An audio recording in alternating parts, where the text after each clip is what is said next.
కలిగిన మా ప్రియ పరలోకపు తండ్రి, జీవాధిపతి అయిన దేవా, మీ పాదములకు స్తోత్రములు స్తోత్రములు స్తోత్రములు స్తోత్రం చెల్లిస్తున్నాం. ఇంతవరకు నైనా మీరు మమ్మల్ని ప్రేమించి పోయిన ఆదివారం నుండి ఆదివారం వరకు మీ కృపలో భద్రపరిచి మరొకసారి సమయంలో మధ్యాహ్న కాల సమయంలో మీ సన్నిధిలో చేరి నేను స్తుతించడానికి, మీ నామమును ఘనపరచడానికి మీరు ఇచ్చిన అనేకమైన శ్రేష్టమైన సమయాన్ని బట్టి వందనాలు స్తుతులు చెల్లిస్తున్నాం. ఆయన ఈ సమయం అంతటిలో మీరు అధ్యక్షులుగా ఉండి నడిపించి సమస్త మర్యాదగాను క్రమముగాను జరుగునట్లును మీ కృప చూపమని, అన్నిట్లో మీరు మహిమాగంత పొందుదరమని యేసుక్రీస్తు నామం ద్వారా మిమ్మల్ని అడిగి వేడుకొంచున్నాము తండ్రి. ఆమేన్. ఈ జగతిలోన ఎవ్వరు లేరు ఆయన కన్నా, యేసుని వాక్యము ఎవ్వరి కాబును, దోషము విడి పరవాసము దొరుకును, యేసు క్రీస్తుని గొల్వారల్లా. సత్యుడు నీకుడాయనల్లా, ఈ సర్వ సృష్టి చక్కగా నిలిపి సలిపేనల్లా. ఆంధ్రప్రదేశ్ కీర్తనలో 297 పాట, 297 పాటలు. సత్యుడు నీకుడాయనల్లా, ఈ సర్వ సృష్టి చక్కగా నిలిపి సలిపేనల్లా. వ్యత్యాసములేమియు లేకుండగా, వ్యత్యాసములేమియు లేకుండగా, సతుడు చేసెను సర్వ జగంబులు, యేసు క్రీస్తుని గొల్వరల్లా. నిరాకారుడు నిశ్చయుడల్లా, నరుల రక్షింప నరావతారుడైనాడల్లా. నరుల పాపములు పరిహరించుటకు, నరుల పాపములు పరిహరించుట కొరకై మరియా కొడుకై పుట్టెను, యేసు క్రీస్తుని గొల్వారల్లా. ఈ జగతిలోన ఎవ్వరు లేరు ఆయన కన్నా, పరిశుద్ధవంతుడాయనల్లా. ప్రభు యేసునందు పాపమే కనబడుట సున్నా, పరులను గావను ధరలో తిరిగెను, పరులను గావను ధరలో తిరిగెను. నరుల మధ్య బగు నిరపరాధముతో, యేసు క్రీస్తుని గొల్వారల్లా. న్యాయాంబు తీర్చు దినము గలదు, నమ్మాని వారికి సయాంబు వెదికిన గడపడదు. న్యాయము తీర్చును నడవడి చోపున, న్యాయము తీర్చును నడవడి చోపున, నమ్మని పాపులు నరకము చేర్చును, యేసు క్రీస్తుని గొల్వారల్లా. ఈ జగతిలోన ఎవ్వరు లేరు ఆయన కన్నా, నష్టం మళ్ళీ నష్టము నొందాక, యేసుని నమ్మిన పొమ్మని చెప్పడు సుమ్మండి. ఇమ్ముగ కృపతో ఇలలో గాచును, ఇమ్ముగ కృపతో ఇలలో గాచును, పిమ్మట మోక్ష పురమున చేర్చును, యేసు క్రీస్తుని గొల్వారల్లా. ఈ జగతిలోన ఎవ్వరు లేరు ఆయన కన్నా. ప్రార్థన చేసుకున్నామండి. ఒకసారి దేవుడికి కృతజ్ఞతగా మనమందరము దేవుడికి స్తోత్రం చెల్లించుదాము. దేవుడు మరొకసారి పోయిన వారమంతటిలో సురక్షితముగా తన యొక్క బలమైన రెక్కల చాటును ఉంచి మరొకసారి ఆయన పరిశుద్ధమైన సన్నిధిలో ఈ యొక్క ఆదివారం దినంలో దేవుని ఆరాధించుటకు దేవుడు మనకి ఇచ్చిన సమయాన్ని బట్టి మనమందరము దేవునికి స్తోత్రం చెల్లించుదామని. స్తోత్రం స్తోత్రం స్తోత్రం స్తోత్రం స్తోత్రం స్తోత్రం స్తోత్రం. రాత్రి అంతా కాపాడిన లోకరక్షకుడైన దేవాది దేవునికి మనం స్తోత్రం చెల్లించుదాం. స్తోత్రం స్తోత్రం స్తోత్రం స్తోత్రం స్తోత్రం స్తోత్రం. ఇప్పుడు మనందరితో ప్రభు పరిశుద్ధాత్మ దేవుడు మనతో మాట్లాడులాగున దేవుని స్తోత్రం చెల్లించుదాము.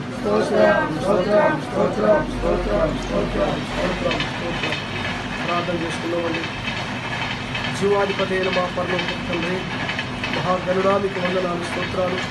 మీరు మనం ప్రేమించి మరొకసారి అయినా సజీవ లెక్కల నుంచి మరొకసారి దినానికి మా ఆయుష్ను జతపరిచి మీ పాద సన్నిధిలో చేరి ప్రార్థించే యొక్క సమయాన్ని మీరు మాకు అనుగ్రహించినందుకు మీ పాదములకు అనేకమైన స్తుతులు స్తోత్రం చెల్లిస్తున్నాం.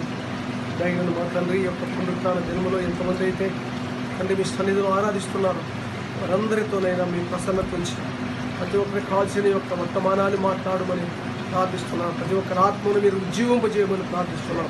ఇక్కడ కూడిన మా అందరితో కూడా మీరు ఈ యొక్క వాక్యాన్ని మా హృదయంలో భద్రపరచమని క్రీస్తునామం అడుగుతున్నాము తండ్రి. మనమందరి గురించి నిలబడినట్లయితే పరిశుద్ధ గ్రంథముల నుండి ఒక భాగాన్ని మనం అందరము చదువుతున్నామండి.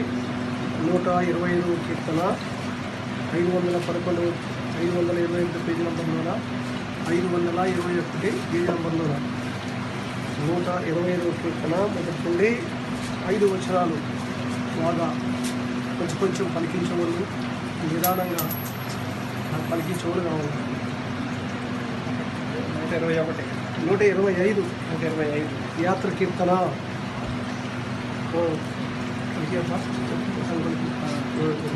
యెహోవా యందు నమ్మిక ఉంచువారు కదలక నిత్యము నిలుచు సియోను కొండవలెనుందురు. యెరూషలేము చుట్టూ పర్వతం ఉన్నట్లు యెహోవా ఇది మొదలుకొని నిత్యము తన ప్రజల చుట్టూ ఉండును. నీతిమంతులు పాపం చేయుటకు తమ చేతులు చాపకున్నట్లు భక్తిహీనుల రాజదండము నీతిమంతుల స్వాస్థ్యము మీద ఉండదు. యెహోవా మంచివారికి మేలు చేయము, యథార్థ హృదయాలకు మేలు చేయము. తమ వంకర త్రోవలకు తొలగిపో వారిని పాపము చేయు వారితో కూడా యెహోవా కొనిపోవును. ఇశ్రాయేలు మీద సమాధానమును గాక. ఆమేన్. దేవుని వాక్యం దీవించును గాక. ఎవరైనా వాళ్ళు కూర్చున్నామండి. దేవుని వాక్యం ఇప్పుడు పరిశుద్ధ గ్రంథం నుండి వాక్య భాగాన్ని మనం అందరము చదువుకున్నామండి. అపోస్తుల కార్యములు 3వ అధ్యాయము 1 నుండి 5 వచనాలు జాగ్రత్తగా దేవుని వాక్యం చాలా భయంతో చదవాలి కాబట్టి ఒక వచనం తప్పుకోవటం కానీ మరి కలపడం కానీ ఉండకూడదు. ఇది మనం జ్ఞాపకం చేసుకొని దేవుని వాక్యాన్ని ధ్యానిస్తాము. అపోస్తుల కార్యములు 3వ అధ్యాయము 1 నుండి 5 వచనాలు మనము చదువుకున్నాము. పగలు 3 గంటలకు ప్రార్థనా కాలమున పేతురును యోహానును దేవాలయమునకు ఎక్కి వెళ్ళిచుండగా పుట్టినది మొదలుకొని కుంటివాడైన యొక్క మనుష్యుడు మోసుకొని పోబడుచుండెను. వాడు దేవాలయంలోనికి వెళ్ళువారిని భిక్షమడుగుటకు కొందరు ప్రతిదినము వానిని శృంగారమును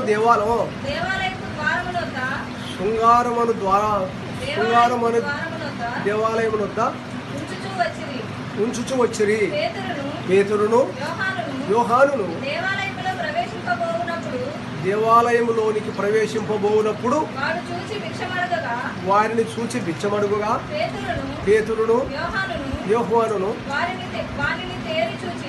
వారిని తేరి చూచి మా తట్టు చూడమనిరి. వారు వారి యొద్ద వారి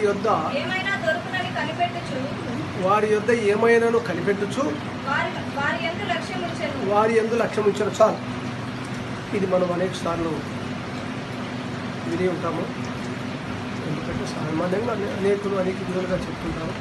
ఇక్కడ ఒక కుంటివానైనా పుట్టినది మొదలుకొని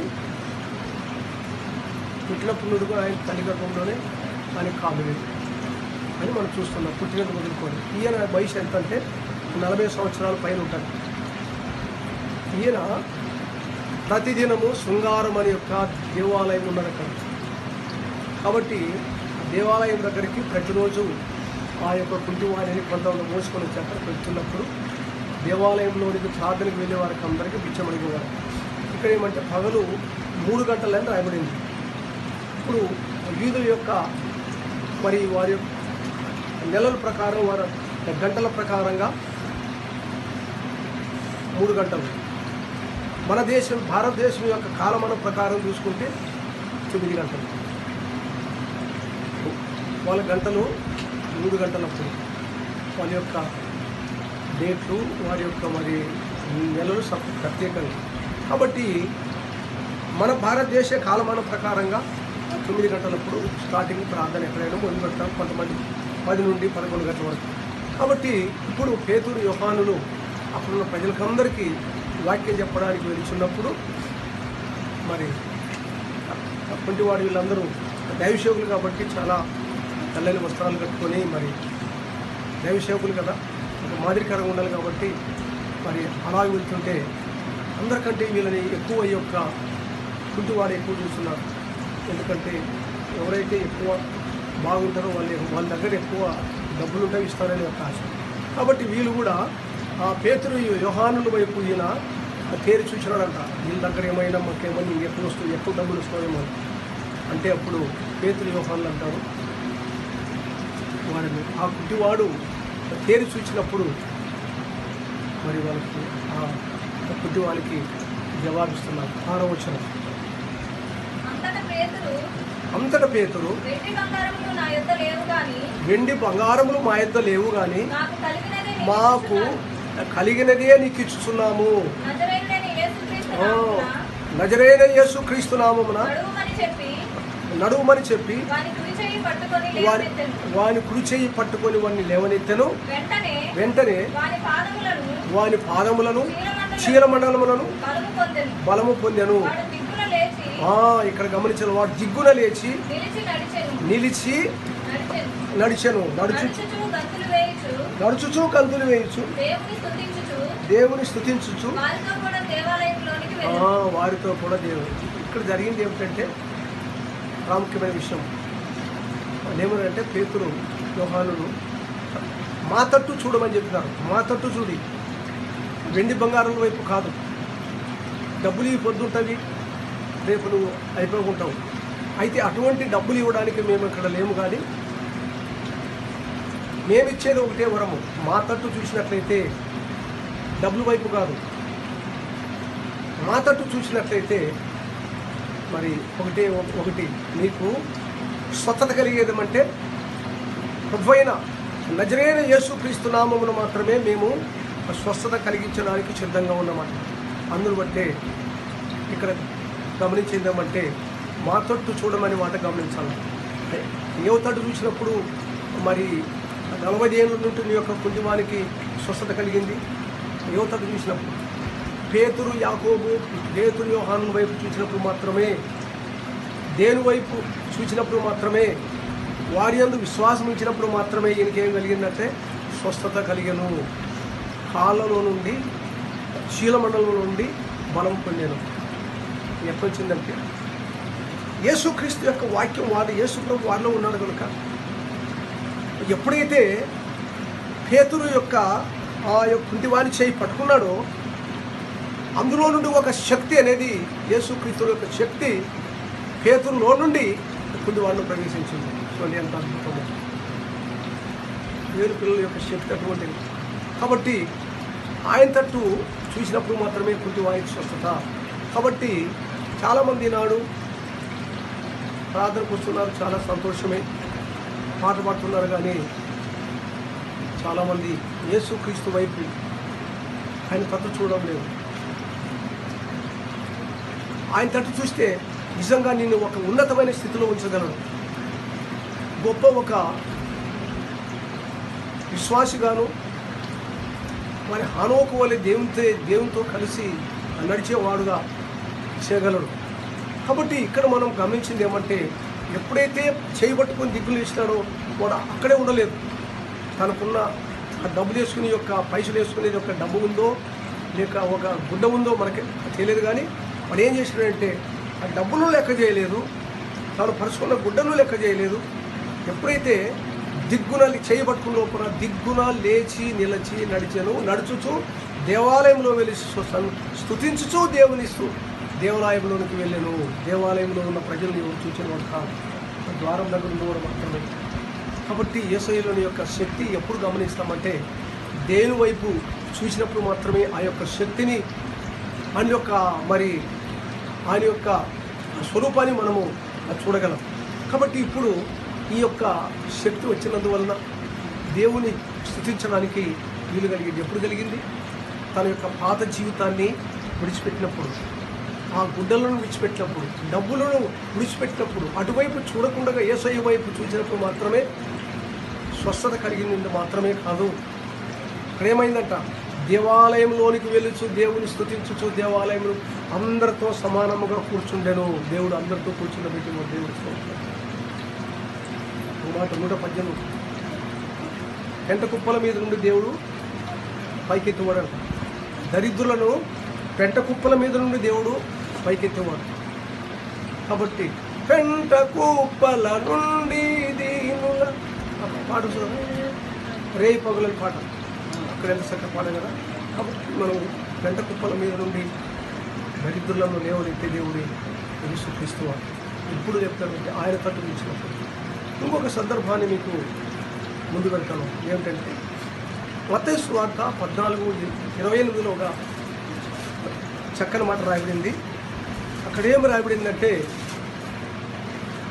యేసుక్రీస్తు వారు నీళ్ళ మీద నడిచి వస్తున్నప్పుడు శిష్యులు ఎక్కడ ఉన్నారంటే సముద్రంలోన, మరి పడవలో ఉన్నారు, దోణిలో ఉన్నారు. కాబట్టి దోణిలో ఉన్నప్పుడు చూతారా 14:28 తీసినారా? పేతురు ప్రభువా నీవే అయితే నీళ్ళ మీద నడిచి నీ యొద్దకు వచ్చుటకు నాకు సెలవిమ్మని నేను కరెక్ట్ ఎండింగ్గా ముందు కూడా. కాబట్టి ఇప్పుడు యేసు ప్రభు వారు నీళ్ళ మీద నడిచిపోతున్నాడు. ఆ నీళ్ళ మీద నడిచి ఏమవుతుంది? పాదాలను మునిగిపోతుంది. ఈయన గాలి మీద, నీటి మీద, సమస్తమైన వాటి మీద అధికారం ఉంది కనుక నీళ్ళ మీద అలా భూమి మీద ఎట్లా పోతారు అట్లా వస్తున్నాడు. పేతురుకు ఆశ్చర్యమైంది. ప్రభువా నీవే నిజమైన దేవుడైతే, లోకరక్షకుడమైనట్లయితే మరి నేను కూడా వస్తానంటే రా అని చెప్పేసినాడు. రా కొంత దూరం అలాగనే పేతురు ఎట్లా యేసయ్య ఎట్లా నడిచినాడో నీళ్ళ మీద, పేతురు కూడా అలాగే భూమి మీద నడిచినట్టు పోతున్నాడు. కొంత సమయానికి చదవలేదు. గాలిని చూచి భయపడి మునిగిపోసాగాను.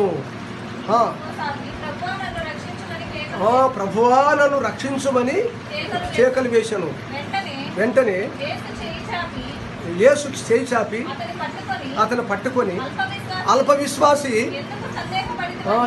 ఎందుకు అనుమానపడితివి అతనితో చెప్పను. చూడండి ఇక్కడ చూడండి ఎట్లుంది. పేతురు యేసయ్య వైపు చూసేంత వరకు, ఆయన తట్టు చూసేంత వరకు ఎట్లా నడిచినాడు? నీళ్ళ మీద నడిచాడు. ఎట్లా నడిచినాడంట? నీళ్ళ మీద నడిచాను. కాబట్టి ఎప్పుడైతే ఆయన తట్టు చూసిపోతున్నాడు బాగుంది, కానీ ఇంకో వైపు చూసినాడు. గాలి వైపు చూసినప్పుడు ఒకవేళ నేను మునిగిపోతానేమో అని ఆయన అనుమానం వచ్చేసింది. అనుమానం ఎందుకు? నేరుగా రావచ్చు కదా, ఆయన వైపు చూస్తూ గాలి వైపు చూసినప్పుడు మునిగిపోసాగాను. అయితే అప్పుడు యేసు ప్రభు ఏమంటారు, అల్ప విశ్వాసి అంటున్నాడు. అంటే అల్ప విశ్వాసం అంటే కొంచెం విశ్వాసం. ఈనాడు చాలామంది మరి క్రైస్తవైన వారికి ఎక్కువ విశ్వాసం లేదు, కొంచెం విశ్వాసం కలిగి, కొంచెం భక్తి, కొంచెం విశ్వాసం, కొంచెం ప్రార్థన, వీటితోనే నేను పరలోకానికి వెళ్ళిపోతాను అనుకోవడం కాదట. అందును బట్టే 2 కొరింథీ పత్రిక 13:5 ఒక చక్కని మాట రాయబడింది. ఆ మాటను మనం జ్ఞాపకం చేసుకోవాలి. ఎల్లప్పుడూ ఆ మాట, ఎన్ని మాటలు మరికినా ఆ మాట మన హృదయంలో ఉండిపోవాలండి. చూడండి 2 కొరింథీ పత్రిక 13:5 తొందరగా. నేను బైబిల్ తీసి అందరూ ప్రతి రోజు బైబిల్ చదువుకుంటే అర్థమవుతుంది. మీరు విశ్వాసం గలవారై ఉన్నారో లేదో మిమ్మల్ని మీరే శోధించుకొని చూసుకొనుడి, మిమ్మల్ని మీరే పరీక్షించుకొనుడి. మీరు భ్రష్టులు కాని ఎడల యేసుక్రీస్తు మీలోనే చాలు. చూడండి, ఏం చేయాలంటే మనం ప్రతిరోజు మీరు విశ్వాసం అంటే నమ్మకం, మీరు దేవుని యందు నమ్మకం ఉన్నారో లేదో ఒకసారి మిమ్మల్ని మీరే పరీక్షించుకోవాలంట, శోధించుకోవాలంటే. ఎక్కడైనా నేను విశ్వాసం బలహీనుడైపోయినాను, పేతురులాగా, చాలామంది పేతురులాగా లోకం వైపు చూసేవాళ్ళు ఉన్నారు. గాలి వైపు, తుఫాను వైపు, మరి నీళ్ళ వైపు చూస్తే ఆ గాలి తుఫాను దేనికి సదరు లోకానికి గుర్తు. ఎప్పుడైతే మనము విశ్వాసంతో సాగుతూ మరలా కష్టములు వచ్చినా, బాధ వచ్చినా, ఇరుకులు వచ్చినా ఒక లోకం వైపు చూస్తే మరి పేతురు ఎలా మునిగిపోయడం, మనం కూడా మునిగిపోయే ప్రమాదం ఉండదు. అంటే లోకంలో కలిసిపోయే ప్రమాదం ఉండదు. అంటే లోకంలో ఇంకా మన పాపంలో పడిపోయే ప్రమాదం ఉండదు. ఎప్పుడు యేసయ్య వైపు చూడనప్పుడు, ఆయన యందు విశ్వాసం లేనప్పుడు, కొంచెం అల్ప విశ్వాసం, కొంచెం విశ్వాసం కలిగిన ఎందుకో అనుమానం పడుతుంది. ఎందుకు వచ్చింది అనుమానం నీకు? నేనున్నాను కదా, వస్తానన్నోడు నువ్వే, నీళ్ళ మీద నాతో కలిసి మరి వచ్చిన వాడు నువ్వే, మధ్యలో వచ్చినప్పల నీకెందుకు సందేహం? అటువైపు ఎందుకు చూసినావు? అందరూ బట్టే అక్కడ ఓ మాట, హెబ్రీ పత్రిక 12వ అధ్యాయము 1వ వచనాలు చూసినట్లయితే, విశ్వాసమునకు అక్కడ రాయబడిన మాట, మనం ప్రతి భారమును భరించుచు సులువుగా చిక్కులు పెట్టి పాపాన్ని వదులుకొని విశ్వాసమునకు కర్తయు దాన్ని కొనసాగించువాడునైనా యేసు వైపు చూచుచు మన యందు ఉంచబడిన పందెమును ఓపికతో పరిగెత్తుదము. విశ్వాసమునకు కర్తయుదాని, విశ్వాసమునకు కర్తయుదాని కొనసాగించెడు యేసుని చూచుచు ఓపికతో మనము సాగిపోదు. ఓపికతో సాగిపోవాలి. పరలోక రాజ్యంలో ప్రవేశించాలి. యేసుతో పాటు మనం పరలోకం ఉండాలంటే ఓపిక అవసరం. యేసు ప్రభు చెప్పినాడు లూకా సువార్తలో, ఓర్పు చేత మీ ప్రాణములను దక్కించుకొందురు. ఓర్పు అంటే ఓరిమి, సహనము, ఇవన్నీ మనం కలిగినప్పుడు. ఎందుకంటే ఓర్పు లేకపోతే, సహనం లేకపోతే మన విశ్వాసాన్ని మనము కాపాడుకోలేము, ప్రభు దగ్గర చేరలేము, మనము అనుకున్న యొక్క గురిని మనము తప్పిపోతాం. కాబట్టి పేతురు తప్పిపోయినాడు, విశ్వాసాన్ని కోల్పోయినాడు. అక్కడ గాలి వైపు చూసినాడు.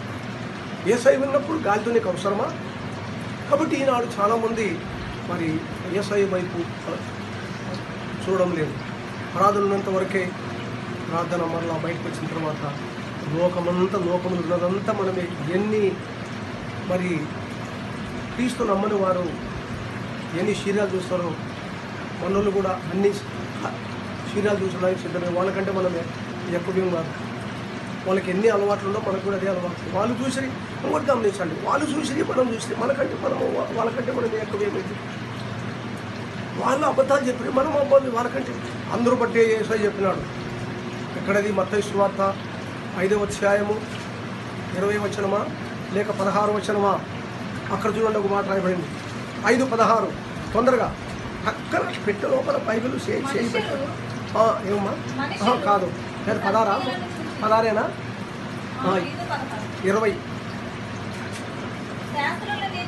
ఇక్కడ చూడండి, శాస్త్రుల నీతి కంటేను పరిసయ్యుల నీతి కంటేను మీ నీతి అధికం కాని ఎడల పరలోక రాజ్యంలో ప్రవేశించుకోండి. ఇక్కడ గమనించాల్సి క్లియర్గా ఎవరు చెప్పే అవసరం, నా మాట అబద్ధం కాదు, ఎవరి కాదు. శాస్త్రుల నీతి కంటేను పరిసయ్యుల నీతి కంటేను మీ నీతి, మీ భక్తి, మీ యొక్క క్రియలు, మీ మాటలు, మీ యొక్క మరి పద్ధతులు వేరుగా లేకపోతే పరలోకం లేదు. వాళ్ళకంటే ఎక్కువ ఉండాలి. వాళ్ళు చేసినాక మనం చేస్తే మనం ఎక్కువ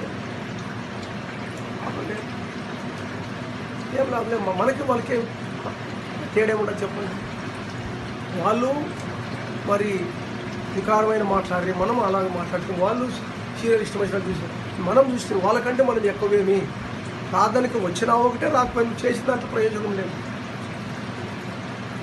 బూడిదలోన పన్నీరు పోసినట్లయితే వేస్ట్. ఎందుకంటే నా మాట కాదు, దేవుని వాక్యం. శాస్త్రుల నీతి కంటే, వాళ్ళ నీతి కంటే, లోకంలో ఉన్న వారి నీతి కంటే, భక్తి కంటే మీ నీతి ఎక్కువ కాకుండా పరలోక రాజ్యం. ఎందుకంటే మన యొక్క భ్రమల కొద్దీ, నీ భ్రమ అంతే, ఈ విధంగా చేయాలా, ఇట్లా పోతే నేను ఉంటాను అనుకుంటాం. కాదు, దానికి నేను ఏమాత్రం సంబంధం లేదు. కాబట్టి దేవుని పిల్లలైన వారు మనము దేవుని వైపు చూస్తూ మనము ముందుకు సాగిపోవాలి. అప్పుడైతేనే కాదు, అందరూ బట్టి 121 కీర్తన దావీదు రాజు అంటాడు, కొండల తట్టు నా కన్నులెత్తుచున్నాను, నాకు సహాయము ఎక్కడ నుండి వచ్చును. కొండల తాటు కనులెత్తుచున్నాను, నాకు సహాయం ఎక్కడ నుండి వచ్చును, నాకు సహాయం ఎక్కడ నుండి వచ్చును. భూమి ఆకాశములు సృజించిన, భూమి ఆకాశములు సృజించిన యెహోవా వలన సాయం కల్గున్, యెహోవా వలన సాయం కల్గున్. కొండల తాటు కనులెత్తుచున్నాను, నాకు సహాయం ఎక్కడ నుండి వచ్చు. ఎక్కడ నుండి వస్తుంది సహాయం? కొండల తాటు చూస్తే ఏ సై వైపు చూస్తే, ఆయన వైపు చూస్తే. అందరూ బట్టి అదే భాగం చేయండి. 123వ కీర్తన 2వ వచనం కానుంటే మనం చదువుకొని ప్రార్థన చేసుకున్నామండి. దాసుల కన్నులు తమ యజమానుని తట్టు, చేతి తట్టును, దాసి కన్నులు యజమానురాలు చేతి తట్టును చూచినట్లు మనలను మన దేవుడైన యెహోవా మనలను కరుణించు వరకు మన కన్నులు ఆయన తట్టును చూచుచున్నవి. నెక్స్ట్, యెహోవా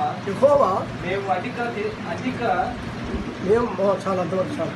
కాబట్టి మన కన్నులే దేవుడు మనం కరుణించేంత వరకు, ప్రార్థన ఎంతవరకు, ప్రార్థన జవాబిచ్చేంత వరకు ఎవరు చేసినారు ఆ పని? యాకోబు చేయగలిగినాడు. యాకోబు అంటే అర్థమేమో, యాకోబు అంటే మోసగాడు. ఆ పేరు మార్చుకోవాలని ఏం చేశాడంటే, ఆదికాండం 32వ అధ్యాయం 24-25 చదివితే చదవనవసరం లేదు. తన కుటుంబం అంతటిని, పశువులను, తనకున్న గాడిదలను, భార్య, పిల్లలను. ఆ యాకోబుకి ఎంతమంది పిల్లలు? 12 మంది, ఒక కూతురు దీన. 12 కొడుకులు, తమ యొక్క దాసులు, పశువులు అన్నిటినీ యబ్బోక యొక్క ఏరు దాటించి, ఆ నది దాటించి, మీరందరూ అక్కడ ఏటో ఆ ఏరు దాటి అవతల ఉండండి, ఆ నది దాటి నేను పొద్దున వస్తానని చెప్పి వాళ్ళు ఉంటే ఆటంకం అవుతుంది. కాబట్టి మనలో దేవుడు మన ప్రార్థన ఆలకించాలంటే మనలో ఉన్న సమస్తాన్ని విడిచిపెట్టి ఒప్పుకొని ప్రార్థన చేస్తే అప్పుడు జవాబిస్తాడు. ఆ యొక్క శక్తులు, పాపపు శక్తులు మనలో ఉన్నట్టయితే దేవుడు మన ప్రార్థన ఆలకించాడు. కాబట్టి అక్కడ రాబడి యాకోబు ఒక్కడే మిగిలిపోయాను, రాత్రంతా కూడా దేవునితో పోరాడుచుండెను. చల్లగా వస్తుంది. దేవుడు అంటాడు, నేను నన్ను పోతాను, నన్ను విడిచిపెట్టంటే దేవుడు యాకోబు ఆ దేవుని పదాలు గట్టిగా పట్టుకున్నాడు. లేదు, నువ్వు ఆశీర్వదించాలా, నేను పాత జీవితంలో ఉన్నాను తండ్రి, నా పాత జీవితాన్ని మార్చాలా. యాకోబు అంటే మోసగాడు. నా తమ్ముడిని, నా అన్నను 2 సార్లు నేను మోసం చేసి జ్యేష్ఠత్వాన్ని అమ్ముకొని వెళ్ళిపోయిన యొక్క భ్రష్టుడు, చెడిపోయిన వాడని కాబట్టి, మోసగాని కాబట్టి నువ్వు ఆశీర్వదించాలి తండ్రి, నీ ఆశీర్వాదం లేకపోతే ఉండేను. లాస్ట్కి ఇంకా తెల్లగైంది, ఒక మనిషి ఒక దేవుని పట్టుకున్నాడంటే ఇది బాగుండాలని చెప్పేసి అంటే గట్టిగా ఉంటే నేను విడిచిపెట్టంటాడు, వదిలిపెట్టంటాడు. అప్పుడు పడగూటి మీద దేవుడు ఇక్కడ తనినాడు యాకోబు. అప్పుడు తన్నినప్పుడు గట్టిగా వదులుకుంటే నీ పేరేమని అడిగితే నా పేరు యాకోబు అని మోసగాడు కదా కాదు, ఇక్కడ మీద నువ్వు ఇశ్రాయేలు అంటే ఇశ్రాయేల్ అంటే ఆశీర్వదింపబడిన వారు. అందరూ బట్టి ఇశ్రాయేలుల పేరు వచ్చింది, యాకోబుని బట్టి వచ్చింది ఇశ్రాయేలీలు. అంటే దేవుని చేత దీవింపబడిన బిడ్డలు కాబట్టి అప్పుడు యాకోబుకి ఇంకా బలం వచ్చేసింది. యాకోబు సంతానము ఐగుప్తు దేశానికి 75 మంది పోతే 430 సంవత్సరాలకి 300 సంవత్సరాలకి 6 లక్షల మంది అన్నారు దేవుని ఆశీర్వాదం. ఆయన రాత్రి అంతా ప్రార్థన చేయకపోతే, తన పాపాలన్నీ వదిలిపెట్టకపోతే యాకోబుకి అటువంటి ఆశీర్వాదం వచ్చేది. పేరు మార్చబడింది. చాలామంది పేరు మార్చుకుంటారు కానీ గుణం మారదు, బుద్ధి మారదు, పద్ధతులు మారదు. అది కాదు. యాకోబు అయితే సమస్తం మార్చుకున్నారు. దేవుడు ఆశీర్వదించినాడు. కాబట్టి మనం ఎప్పుడైనా కానీ దేవుని పిల్లలైన మనం దేవుని సన్నిధిలో ఆయన తట్టు చూసి మనము ప్రార్థించినప్పుడు, మనలో ఉన్న సమస్తాన్ని వదిలిపెట్టినప్పుడు దేవుడు మనకు తప్పకుండా జవాబిస్తాడని మనము జ్ఞాపకం చేసుకోవాలి. కాబట్టి ఈ విషయాలు మీరు జ్ఞాపకం చేసుకున్నాను. ఒకటి నాకు జ్ఞాపకం మాట చూపిస్తాను. నేను 1969, 70లో బైబిల్ కాలేజీలో నేను ప్రార్థన చేస్తున్నప్పుడు నెలకు 2 రోజుల కోసం ఉంటాను. ప్రార్థన చేస్తుంటే రాత్రి అంతా చేస్తుంటే తెల్లని వెలుగులోనూ ఒక నల్లని మచ్చ కనపడుతుంది. గొప్ప మచ్చ నేను ఎవరి దగ్గర ఏమన్నా చేస్తున్నాను. ఏం తండ్రి ప్రార్థన చేస్తుంటే ఎంతలోనూ వచ్చి అట్లా వస్తుంది, మరి ఆ మచ్చ కనపడుతుంది. ఇప్పుడు నేను జ్ఞాపకం చేసుకుంటే ఫలాని సహోదరుడా రత్నరాజా ఎవరి దగ్గర నేను పెను తీసుకున్నాను కదా, ఇలేదు కదా, నువ్వు ఇక నాకు పొరపాటు. ప్రార్థన జీవితం అంటే ఎంత శక్తి ఉందో మీరు గమనించాలి. ఉపవాసం ప్రార్థనలో ఉపవాసము అంటే దేవునికి దగ్గర, వాసం అంటే దేవునితో సహవాసం చేయుట. అంటే దగ్గర, వాసం అంటే దేవునితో సహవాసం చేయుట. ఉపవాసంలో ఉన్న శక్తి చాలా గొప్పది. అప్పుడే మనం దేవుని మహిమను చూడగలుగుతాము. మనకు కావాల్సిన వాటన్ని కూడా మనము పొందగలుగుతాము. కాబట్టి ఈ విషయాలు మనం జ్ఞాపకం చేసుకుంటే చాలా మంచిది. కాబట్టి మనం ఇప్పుడు మరి ఆ కుంటివాడు ఏ విధంగా పేతురు తట్టు యోహాను తట్టు చూసి తన యొక్క కుంటితనాన్ని పోగొట్టుకొని దేవుని మందిరంలో ప్రార్థించగలిగినాడో అలాగను మనము ఎట్లా ప్రార్థన చేయాలంట దేవుని తట్టు చూడాలంటే. మరి లాస్ట్ మాట 1వ రాజుల గ్రంథము 6వ అధ్యాయం 54వ వచనం ఉంది. ఆ సొలొమోను మహారాజు ఆ మందిరాన్ని కట్టించిన తర్వాత ఆ బలిపీఠం మీద ఉండి ఆ యొక్క పీఠం ఉందని 2 చేతులు ఎత్తి మోకాళ్ళ మీద ఉండి అక్కడ రాయబడిన మాట అండి, నా మాట కాదు. 1వ రాజుల గ్రంథము 8వ అధ్యాయము 54వ వచనంలో ఉండే రాయబడిన మాట ఏమంటే 8:54లోన ఆయన ప్రజలందరి ఎదుట అంత గొప్ప రాజు, అటువంటి సొలొమోను అంత రాజు ఎవరు పుట్టలేదంటే పుట్టకూడంటే ఇంకా అటువంటి జ్ఞానం కలిగిన వాడు, అటువంటి రాజు ప్రజలందరి ఎదుట కొన్ని వేల మంది ఎదుట మోకాళ్ళ మీద ఉండి 2 చేతులు ఎత్తి ఆకాశం వైపు చేతులెత్తి ఆయన తట్టు చూస్తూ ప్రార్థన చేస్తాడు. మన ప్రార్థన ఎట్లాడు? మోకాళ్ళు ఉన్నాడని చాలామంది సిగ్గు అవమానం అవుతుంటారు. లేదు, దేవుడు క్షమించడు. మోకాళ్ళు వయసు అయింది కాబట్టి మోకాళ్ళు శాతం కాబట్టి దేవుడు క్షమించడు కాక క్షమిస్తాడు. యవ్వన ప్రాయం ఉండి దేవునికి మనం మోకాళ్ళను యెషయా గ్రంథంలో ఫిలిప్పీ పత్రిక ఉంది, నా ఎదుట ప్రతి మోకాలు వంగునని దేవుని వాక్యం అది. నా ఎదుట ప్రతి మోకాలు వంగున నా ప్రతి వారు తమ 4 చేత దేవుని నామంలో స్తుతించాలని దేవుని వాక్యం ఉంది. కాబట్టి మనము దేవుని పిల్లలైన మనకు కావాల్సిన వాటిని దేవుని దగ్గర నుండి మనం తీసుకోవాలంటే మోకాళ్ళ మీద ఉండి 2 చేతులు ఎత్తి, నీకు గడ్డు ప్రశ్నలు వచ్చినప్పుడు కఠినమైనది ఎవరు మనుషులు సాధించలేరు, అటువంటి ఉపవాసం ఉండి మోకాళ్ళ మీద ప్రార్థన చేసినప్పుడు దేవుడు తప్పకుండా జవాబిస్తాడు. సొలొమోనుతో మాట్లాడిన దేవుడు, కుంటివాడిని బతికించిన దేవుడు మనల్ని మనకు జవాబీడా ఇస్తాడు. ఇది జ్ఞాపకం చేసుకున్నాను. మనం ఇటువంటి విషయాలు మనం కలిగి మరి ముందుకు సాగవాలని దేవుడు మనకి హెచ్చరిక చేస్తున్నాడు. మరి దేవుడు మాట దీవించు. ఆకాశములు మహాకాశములు పట్టజాలని గొప్ప తండ్రి, మమ్మల్ని ఇంతగా ప్రేమించి మరొకసారి మీ పాద సన్నిధిని అనుగ్రహించినందుకు వందనాలు. మరి మమ్మల్ంతా కూడా కాపాడమని ఎండవేడి భయంకరం ఉంటుండగా ఎండబడ దెబ్బ నుండి మమ్మల్ని అందరిని కాచి కాపాడమని అనారోగ్యత బిడ్డలందరూ కూడా ఒకసారి జ్ఞాపకం చేస్తున్నాం తండ్రి. వాళ్ళు రోగంతో ఉన్నప్పుడు ఈ ఎండ బాధను సహించలేకపోతున్నారు నాయన. కరోనా బారిన బిడ్డలందరినీ జ్ఞాపకం చేస్తున్నాం. ఇంకా అనేకమైన వ్యాధులు బాధలు కష్టంలో బాధలు ఉన్న వారిని జ్ఞాపకం చేస్తున్నాం. వాళ్ళందరినీ తండ్రి మధ్యాహ్న కాల సమయం జ్ఞాపకం చేసుకొని మీ కృప చూపమని బాగు చేయమని ప్రార్థిస్తున్నాం. ఇచ్చిన కానుకలు కూడా దీవించండి. కూడా మమ్మల్ని అందరినీ మీ ఆశీర్వాదంతో అనుగ్రహించి పంపమని క్రీస్తు నామమున అడుగుతున్నాం తండ్రి. ఆమేన్. తండ్రి అయిన దేవుని ప్రేమయు ప్రభు అయిన యేసుక్రీస్తు వారి యొక్క కృపయు పరిశుద్ధాత్మ యొక్క అన్యోన్య సహవాసం ఇప్పుడు వచ్చిన మనందరిపైన సర్వభక్త కోడి మీద ఇప్పుడు ఎల్లప్పుడూ సదాకాలము తోడైండును గాక. అందరికి వందనాలు.